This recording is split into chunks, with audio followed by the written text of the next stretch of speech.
السلام عليكم ومرحبا بكم متتبعي الافاضل. نتمنى ان شاء الله تكونوا كامل بخير. لاول مره راهي تشوف في القناه نتمنى تعجبها القناه، تشترك معنا وما تنساش تفعل الجرس لتتوصل بكل ما هو جديد. اليوم في مطبخ ام زكريا رايحين نديروا مملحات رائعه، يعني تصلح للخرجه، تصلح كما نعرفوا فصل الصيف هذا كما يحب. رايحين نديروهم، راهي متكامله مغذيه جد رائعه وسهله التحضير. رايحين نبداو على بركه الله. هنا راح نحتاج كاس كبير نتاع الحليب دافي، هذا الكاس يرفد 180 مليلتر، كاس كبير دافي. راح نزيد ملعقه كبيره نتاع خميره الخبز، راح نزيد نص ملعقه تنجموا تقولوا نتاع سكر، ونخلطهم مع بعض بهذه الطريقه. بنفس الكيل اللي كيلت به الحليب راح نكيل زيت الزيتون، راح ندير الربع نتاع الكاس، الربع نتاع الكاس زيت الزيتون هكا، الربع تاعه. راح نزيد لاسيبولات اللي هي هذه، يعني يقولها ثاني مش عارفه كيفاش يقولها هنا، يقولها كنوبلخ شنيت، مانيش عارفه كيفاش يقولها بالعربيه. المهم جايه هكا، اي تتباع اسمها لاسيبولات، فيها كي اللي بنت البصله كي اللي بنت الثوم هكاك. اذا ما كانتش متوفره معليش تقدروا ما ديروهاش. ها هي ليكم.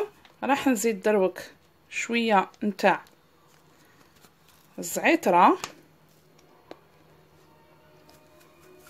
عفوا الزعتر، شويه نتاع الزعتر، شويه نتاع الريحان بازيليك، او كما نقولنا حنا الحبق، لا حنا الحبق هكا. رايحين يعطوها صدقوني بنه رائعه، ذوق رائع هكا. راح نزيد شويه رشه برك نتاع فلفل اسود، ونلم دروك بالفرينه بلا ما ننسى الملح بيان سور، دوك نديره مع الفرينه. راح نبدا في لافارين او في الفرينه، ما لازمش نقصح لاباط، وهي تحتاج يمكن من 300 حتى 350 هكذا، بالعقل بالعقل حتى نلم لاباط تاعي. ها هي ليكم العجينه تاعي كما راكم تشوفوا.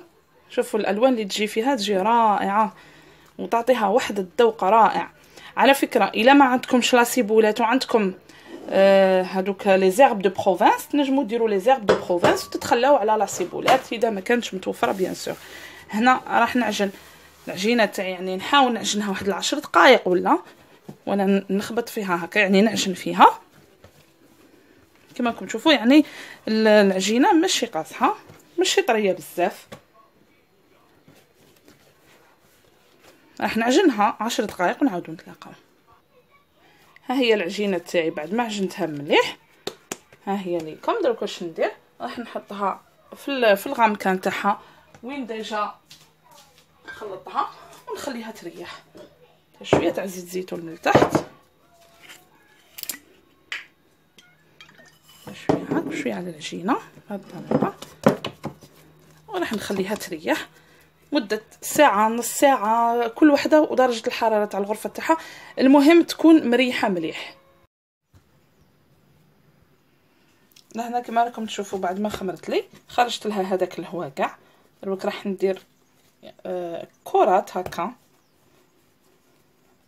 كرات بهذه الطريقة،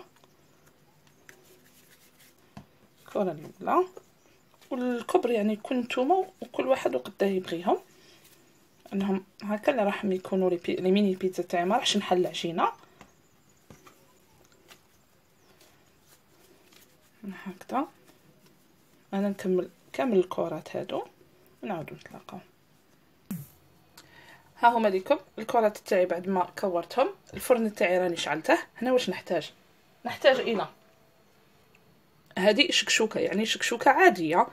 درت في المقله شويه زيت، قطعت البصل مربعات صغيره، درت 2 حبات بصل مربعات صغيره، درت حبه فلفله مربعات صغيره، خليتهم يتقلاو مليح. بعدها زدت عليهم فصه ثوم صغيره وزدت عليهم 4 حبات نتاع طماطم، كنت نقيتهم وقطعتهم تاني مربعات صغيره وخليتهم يطيبوا. فلفل اسود عفوا، شويه ملح، وخليتهم ينشفوا مع بعض، بليتو يطيبوا مع بعض. ومن بعدها نشفتهم، لازم هذاك الماء كامل يتنحى. وهذه هي الشكشوكه تاعي، هذه اللي راح نعمر بها الميني بيتزا تاعي. هادو جبن مثلثات قلت لكم، وشويه لحم مفروم، يعني شويه تاع اللحم مفروم، ماشي حاجه كبيره باسكو نديرها غير من التحت. وهنا عندي البازيليك او الحبق، انا عندي ولا الريحان، انا عندي هكا فخي. نتوما ما كانش عندكم تقدروا تستعملوا هذاك المجفف. راح نبدو مباشره بطريقه التحضير. راح نجبد اون بول، راح نحلها هكا، ما نسطحهاش بزاف، ونبدا نطلع فيها هكذا بهذه الطريقه. تشوفوا يعني نخدمها هكذا، نطلع لها في الحواشي تاعها، نخدمها كوم ميني طاخت كيما نقولوا، ميني طاختولات، لو فون دو طاخت ماشي ميني طاختولات، لو فون دو طاخت. وهكا ها هي ليكم. راح نجيب الفرن تاعي راهو مشعول، نجيب الصينيه تاعي نتاع الفرن، راح نعاود ندير لكم وحده باش تكون الطريقه باينه هكذا. يعني اذا ما ساعدتكمش تاع باش ديروا بالسبعين تقدروا ديروا هكا مباشره بهذه الطريقه.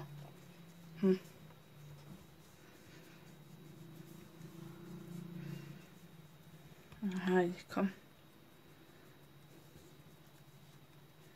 ها هي، ونديرها في الفرن، في الصحن اللي يدخل الفرن عفوا. ها هما ليكم لي ميني بيتزا تاوعي او المملحات تاوعي. راح ندير لهم دروك، نقطع شويه نتاع البازيليك، ونبدا هكا من فوق كل وحده ندير ورقه هكا نتاع بازيليك هكذا بهذه الطريقه.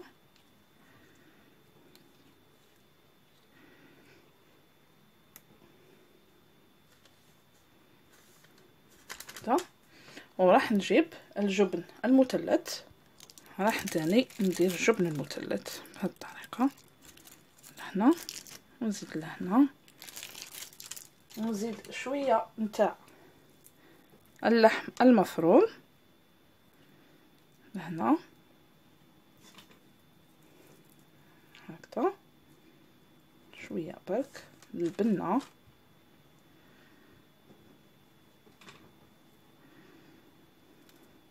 هكذا. ونجيب الشكشوكه تاعي اللي قلت لكم سبق ليا وحضرتها، ونديرها هكا. هاي ليكم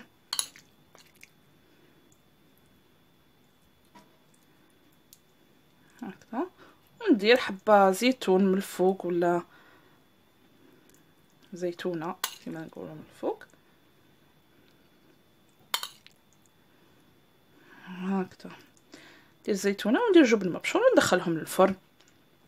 عفوا قبل ما ندخلهم للفرن، الحواشي تاعهم هادو راح ندير لهم صفار بيضه مع شويه حليب، ولا ندير لهم لو تور تاعهم باش يبانوا يعني دهبانيين، وندخلهم للفرن. ها هما ليكم الميني بيتزا تاعي راهم وجدوا، نتمنى ان شاء الله يعجبوكم. حنفتح لكم وحده تشوفوا كيفاش يعني لاباط تاعها من الداخل صدقوني رائعه، بزاف بنينه، وجو ما نقولكمش كيف هذيك البنه اللي فيهم. نجيبوا وحده هكا ونفتحوها،